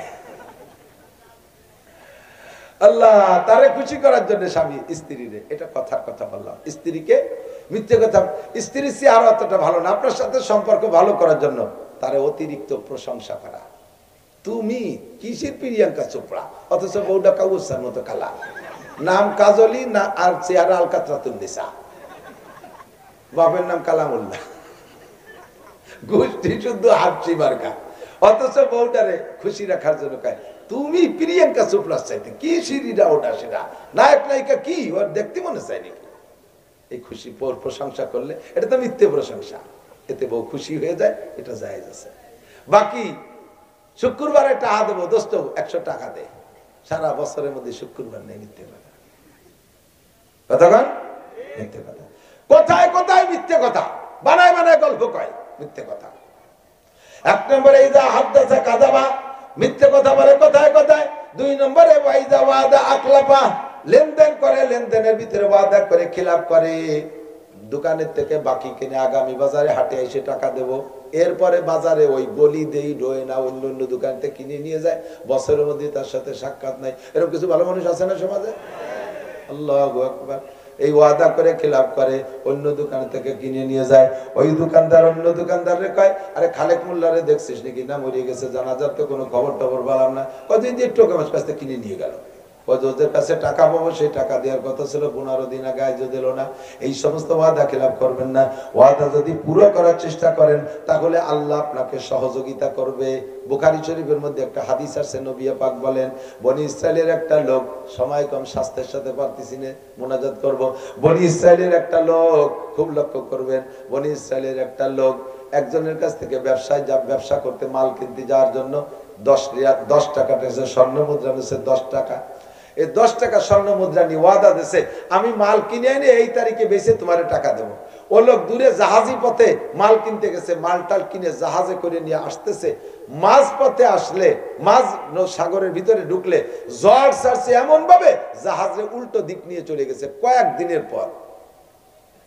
এখন টাইম মতো ওই লোক আসতে পারে, যাই এক চরের পর ঠেকছে, ওর কাছে টাকা ছিল, সেই স্বর্ণ মুদ্রা 10 টাকা ছিল, এনতে মাল কিনে নিয়ে ওই জায়গা বেচছে, সেই টাকা নিয়ে আসবে। এখন ওই টাকা রয়েছে, তারিখ ওই জাহাজ ফিরে আবার যদি ছাড়ে তাহলে সেই তারিখ মতো আসতে পারবে না। লোকটা চিনতে পড়ে গেল যে আমি তো তার এই তারিখে টাকা দেবো বলে কইছি, আমার দোস্ত তো জাহাজ ঘাটে এসে বসে থাকবে না টাকার জন্য, কি করব? উনি খুঁজে একখান বাঁশ পাইছে, বাঁশরে দুই পাশে গিরে মাঝখানে ফাপনা এই জায়গা খুঁজে হুটো হইয়া ওর মধ্যে 10 টাকা ঢুকাইয়া ওই জায়গা সুন্দর করে ওইখানে লাগাই দিয়ে ভালো করে কায়দা করে লেমিনেটিং করিয়া সাগরের ভিতরে ছাড়িয়ে দিয়েছে। আল্লাহ, এই তারিখে আমার দোস্তরে টাকা দেওয়ার কথা ছিল, আমি তারিখ অনুযায়ী টাকা ছাড়িয়ে দিলাম, পৌঁছানোর মালিক তুমি। এই লোক বাস ভরে টাকা ছেড়ে দিয়ে এরপরে 3-4 দিন পরে ওই জাহাজ ছাড়ছে, জাহাজ আসতে আসতে 1 সপ্তাহ দেরি হয়ে গেছে। ও তো বিশ্বাস যে বাসে টাকা ছাড়ছি, এই কি জাহাজ মতো যায় নাকি, আমি আমার দায়িত্ব পালন করছি, বাকি সে টাকা পাই নাই, সে হয়তো আমার বাড়ি এসে বসে রয়েছে, বাড়ি যে টাকা দিয়ে দেবো। এবার জাহাজ 5-7 দিন পরে জাহাজ যখন এলাকায় গেছে, ওই লোক পাওনাদার লোক সে আইসা এই ঘাটের কিনারায় অপেক্ষা করতে দেখতেছে যে আমার দোস্ত আসলো না, কি ব্যাপার, মারা টারা গেল নাকি, এই তারিখ মতো আসতে চাইছিল। দেখে যে সাগরের ভিতরে একটা জাহাজ আসতেছে। আল্লাহ আকবার, ভুল বলছি, যেদিন টাকা পাওয়ার কথা, যেদিন টাকা দেওয়ার কথা, সেই দিন উনি জাহাজের অপেক্ষায় ঘাটে গেছে। সেই দিন উনি জাহাজের অপেক্ষায় যে আমার দোস্ত জাহাজ নিয়ে আসবে ঘাটে, এতে টাকা দেবে। ঘাটে যে দেখে যে জাহাজেরটা আসতেছে, খুশিতে বাঘ, তাহলে টাকা পেয়ে যাবো, টাকাও দেবে, হয়তো সাথে কিছু হাদিয়াটা দিয়ে দেবে। অপেক্ষা করতেছে, এর মধ্যে দেখে যে জাহাজ আসতেছে। তা আস্তে আস্তে জাহাজ তো সাগরের ভিতরে দূরে দেখা যায় ছোট, যত কাছে আসে তত বড় হয় না, কিন্তু এই জাহাজটারে দূরের থেকে বড় জাহাজ মনে হচ্ছে, কিন্তু যত কাছে আসে তত ছোট দেখা যায়। কি জাহাজ না জেন করি, কোন বিপদে পড়লাম, জাহাজ দেখতেছি না, আর গিয়ে গেলাম। এই করতে করতে করতে করতে আসছি যখন দেখিয়েই যায় কি এরকম জাদু তো আমি কোনোদিন ফালাই পড়িনি, যে দূরে জাহাজ আর কাছে আসতে বড় জাহাজ ছোট হয়ে যায়। একই আস্তে আস্তে দেখা যায় এখন বাস এসে মিশছে, কাছে আইসে এখন বাস। এমন কি লজ্জায় পড়ে গেছে যে কি এখন তালা তো এ জাহাজ লাস্টে বাস হয়ে গেল, এ তো কোনোদিন শুনিও নাই দেখিও নাই। আচ্ছা এই বাস খান কেমন, পুরনো খান বাস। চিন্তা হতেছে নেবো কি নেবো না, পরের বাস। আবার চিন্তা হচ্ছে সাগরে বাসা, তাতে এর কোনো মালিক নাই, কেউ না কেউ নিয়ে যাবে না, বাড়ি নিয়ে যাই চলা বানাবানি ফুলাইয়া। সেই বাস খান উঠোই নিয়ে বাড়ি নিয়ে দাউ দিয়ে কোপ দিয়ে ফাড়ছে, ফাড়িয়ে দেখে যে ওর মধ্যে সেই 10 দিনার ভরা রয়েছে, সেই স্বর্ণের 10 টাকা ওর মধ্যে, আর সাথে একখান চিঠি লেখা, দোস্ত টাইম মতো আসতে পারি না, এই বিধে তোমার টাকা বাসের মধ্যে ছেড়ে দিলাম, তুমি যদি পাও তাহলে তুমি নিয়ে নিও। চিঠি খান রয়েছে, পাইয়ে লোকটা কাঁদতেছে, টাকা উঠে নিয়ে। এরপরে প্রত্যেক দিন সাগরের পাড়ে যাই ওই দোস্তের অপেক্ষা করে, দোস্ত আসলো না, মরে গেল। 7 দিন পরে যখন ওই লোকটা ঘাটে গেছে, ওই জাহাজের থেকে তো এরে দিয়ে ভয়তে কাঁপতেছে, আল্লাহ সর্বনাশ করছে, সে টাকা তো পাইনি, আর ওয়াদা খেলাপ করছে, আমার মনে মানুষের মধ্যে বেইজ্জতি করবে। নিচে নামার পরে বলছে, দোস্ত তোর কাছে পাই ধরে আল্লাহর কাছে মাফ চাই, আমারও মাফ করে দিস, এই কারণে আমি তোর টাকা সময় মতো দিতে পারিনি। ওকে দোস্ত, তুমি এইভাবে টাকা ছাড়ছিলে না, সেই টাকা আমি এই ঘাটে পেয়ে গেছি। বলেন না সুবহানাল্লাহ। ওয়াল্লাযীনা জাহাদু ফীনা লানাহদিয়ান্নাহুম সুবুলানা ওয়া ইন্নাল্লাহা লামাআল মুহসিনিন। কাহারো থেকে কর্জ করার সময় নিয়ত রাখবেন সময় মতো পরিশোধ করব, সাধ্য অনুযায়ী চেষ্টা করবেন, দেখবেন ব্যবস্থা হয়ে গেছে। আর নেওয়ার সময় যদি নিয়ত রাখেন যে ওরে তো 2-4 গুল্লি দেবই দেব, তাহলে বছরের মধ্যে দেওয়ার তৌফিক হবে না, কোনোদিনও দিতে পারবেন না। আর না দেওয়ার ভিতর যদি মারা যান, ভালো করে মনে রাখেন, প্রত্যেক 2 পয়সার বিনিময় কিয়ামতে 700 রাকাত নামাজ দেওয়া লাগবে। 2 পয়সার বিনিময়ে 700 রাকাত নামাজ দেওয়া লাগবে। কয় রাকাত নামাজ পড়ছেন? দেওয়া লাগবেই লাগবে ইনশাআল্লাহ। 3 নম্বরে মুনাফিকের আলামত, 3 নম্বরে হলো ওয়াইজা তুমিনা খান, আমানত রাখলে তা খেয়ানত করে। মুনাফিকের কাছে আমানত, মেম্বারের কাছে ওয়ার্ডের আমানত মারিয়ে দিয়ে বসে থাকে, চেয়ারম্যানের কাছে ইউনিয়নের আমানত মারিয়ে দিয়ে বসে থাকে, উপজেলা চেয়ারম্যানের কাছে জাতির আমানত মেরে দিয়ে বসে থাকে, কন্ট্রাক্টরের কাছে রাস্তার আমানত পিস খোয়া মোয়া মারিয়ে খাইয়ে দিয়ে তার মধ্যে একটু মাটি তেল বিছাই দিয়ে তারপর কোন ইটির খোয়া বিছাই দিয়ে পাকা রাস্তা চলতে থাকে। রাস্তার এ পাশে ও পাশে বানাই শেষ করে পারে না 6 কিলোমিটার রাস্তা।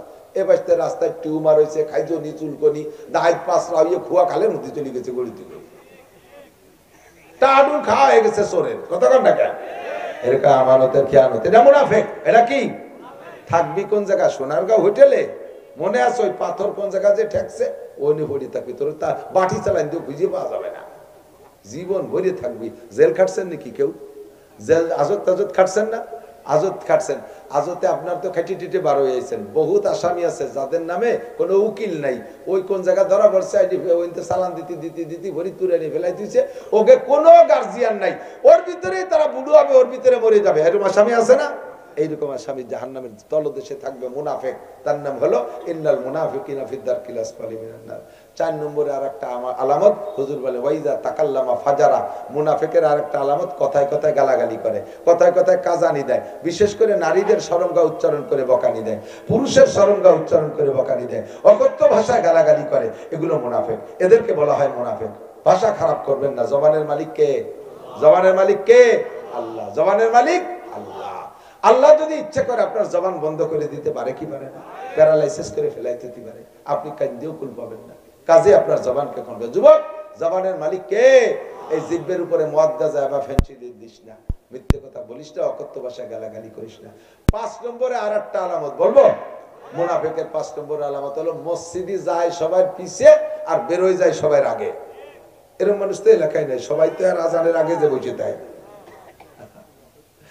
খুতবার আজান শুরু হবে সেই সময় যায়। আমার সালাম ফিরানোর পরে 2 রাকাত ফরজ পড়ে দূর দূর করে বের হয়ে চলে আসে। এরকম কিছু মুত্তাকিন পরেজগার লোক আছে না? তোমাদের নাম মুনাফিক। তোমাদের নাম কি? মুনাফিক। সাবধান। আল্লাহ পাক আমাদের সকলকে মুনাফিকি থেকে হেফাজত করুক। জাহান্নামের তলদেশ যেন আমাদের স্থান না হয়। আমাদেরকে আল্লাহ তাআলা জান্নাতুল ফেরদাউস নসিব করে বলেন আমিন। প্রাণ খুলে দোয়া করব। মসজিদে নববী বানাবেন নবী আলাইহিস সালাম। এদিক মসজিদে নববী বানাবেন। হুজুর মক্কা থেকে মদিনায় হিজরত করে যে মসজিদে নববী বানাবেন। মসজিদে নববী বানানোর জন্য আল্লাহ যে জায়গাটার টার্গেট দিয়েছে জিবরাইলের মাধ্যমে, সেই জায়গায় 2টা ইহুদি বাচ্চার, একটুক একটুক নাবালেগ 2টা বাচ্চা, তাদের মা বাপ গার্জিয়ান নেই। এই 2টা বাচ্চা ওই জমির মালিক। এখন ওই বাচ্চা 2টারে খবর দেয় না। হুজুর বলতেছে বাবা এই জায়গায় তো আল্লাহ আমারে মসজিদ বানানোর অর্ডার করছে, কিন্তু জমি তো তোমাদের, কি করা যায় কও তো? বাচ্চা 2টা কয় হুজুর আমাদের জমি আল্লাহর ঘরে মসজিদে দান করে দিলাম। অথচ ইহুদিদের বাচ্চা, ইহুদিদের বাচ্চা রমিয়া পাককে মসজিদ বানানোর জন্য জায়গা দিয়ে দিয়েছে। হুজুর কয় না, এতিমের মাল, নাবালেগ এতিমের মাল এভাবে নেওয়া যাবে না, তোমার কিছু টাকা নিতে হবে। কত নিবা বলো? কয় না হুজুর নেব না। কোনোভাবেই নেবে না। কয় আল্লাহ আমার জমিনের উপরে আল্লাহর কোরআনের ঘর হবে, আল্লাহর নামাজের ঘর হবে। কোনোভাবেই নেবে না। হুজুর তার গার্জিয়ানদেরকে ডেকে এনে বাজার দরে দর ধরিয়ে তাকে কিছু টাকা দিয়ে দিয়েছে। ও দোস্ত, ইহুদির বাচ্চা সে দিনকে দরদ, দিনের দরদ বুঝে নবী পাককে মসজিদে জায়গা দিয়ে দিয়েছে। আমরা অনেক সময় মুসলমানরা বুঝি না এই জমিতে কি হবে। জমির পর জমি আমার খুশি থাকতে হবে। আমার জমিনের উপরে, আমার জমির উপরে কোরআনে কারিমের তেলাওয়াত হবে। আমার জমিনের উপরে ওলামায়ে কেরাম হাঁটাহাঁটি করবে। কত জমি কতজনের পড়ে রয়েছে, তার মধ্যে শিয়াল কুত্তে আঁকতেছে, তার ভিতরে গরু ছাগল চড়াই বেড়াচ্ছে, তার ভিতরে কত আকাম হচ্ছে। আর আমার জমির উপরে কোরআনের ঘর হবে, মাদ্রাসা হবে, অবিহিকলা হাদাসানা বুখারী শরীফের ক্লাস হবে। এই কথাটা আল্লাহর বান্দারা বোঝে না, তাই মাঝে মাঝে এলোমেলো করে। আমি দোয়া করব এই মাদ্রাসার জন্য আশপাশে ভিতরে যে জায়গা দরকার আল্লাহ তাআলা জমিওয়ালার মন সাহাবায়ে কেরামদের মতো নরম করে দিক। বলেন আমিন। আল্লাহ জমিটা মাদ্রাসা দরকার, তুমি ব্যবস্থা করে দাও। বলেন আমিন। আল্লাহ তুমি এর পরিবর্তে তাকে জান্নাতের মধ্যে বিশাল জায়গার ব্যবস্থা করে দিও। বলেন না আমিন। দুনিয়ায় তার সবচাইতে পছন্দের জমির ব্যবস্থা করে দিও। সে যদি এই জায়গাটা মাদ্রাসার জন্য দিয়ে দেয়, ব্যবস্থা করে দেয়, টাকা নিয়েও যদি দেয়, তবুও দোষ নাই, তবুও তার জন্য প্রশংসার যোগ্য হবে সে। আমাদেরকে আল্লাহ তাআলা তৌফিক দান করুন। বলেন 31শে জানুয়ারি, একটু বলেন আমার সাথে। 1-2 ফেব্রুয়ারি কি হবে কোন তো? টঙ্গীর বিশ্ব ইজতেমা। অন্যবার না গেলে বাবা এবার একটু যাইয়েন। যুবকরা এখন থেকে পয়সা গোছাটা শিক্ষা সফরে ইজতেমায় যাওয়া। আর আগামীকালকে আপনাদের ফরিদপুর ব্যাংক কলোনি, মানে জায়গার নাম দিয়েছে জনতা ব্যাংকের সামনে থেকে কালকে এই এতাতি বদমাইশদের বিপক্ষে কালকে ওখানে বিশাল সমাবেশ হবে, বিক্ষোভ হবে, আপনারা সকলে অংশগ্রহণ করবেন। সারা দুনিয়ায় তবলিগের মাধ্যমে যে সুন্দর কাজ চলতেছিল, বদমাইশগুলো কত বড় কলঙ্ক ঘটাইছে, কত বড় কেলেঙ্কারি যুক্ত কাজ করছে। টঙ্গীর ময়দানে যাইয়া 5-6 জন মানুষের রাতের অন্ধকারে মারছে, আগে একবার 18 সালে ছাত্রদেরকে মারছে, কিচ্ছুই আমরা বলি না, ধৈর্যের সাথে মেনে নিচ্ছি যে কোনো মতে থামিয়ে যায় নাকি দেশে কাজ চলে। এবার যে কত বড় সন্ত্রাসী কার্যক্রম করছে, এর বিপক্ষে আমাদের রুখে দাঁড়ানোর দরকার আছে না নাই? কথা বলেন, আছে না নাই? যদি মোমেন হয়ে থাকেন, মুসলমান হয়ে থাকেন, কালকের একটা দিনের সমস্ত কাজ বাদ দেন, পিএস লাগানো বাদ দেন, আল্লাহ তাআলা বরকত দিয়ে দেবে। আল্লাহর দ্বীনের জন্য যেতে হবে কালকে, যাতে এক মঞ্চে এই সমস্ত ধোঁকাবাজ বদমাশ সন্ত্রাসদের হাত থেকে মুক্ত করে আল্লাহ তাআলা বিশ্বব্যাপী একটা ইজতেমা আমাদের বাংলার জমিনে করার তৌফিক দান করে, বলেন আমিন।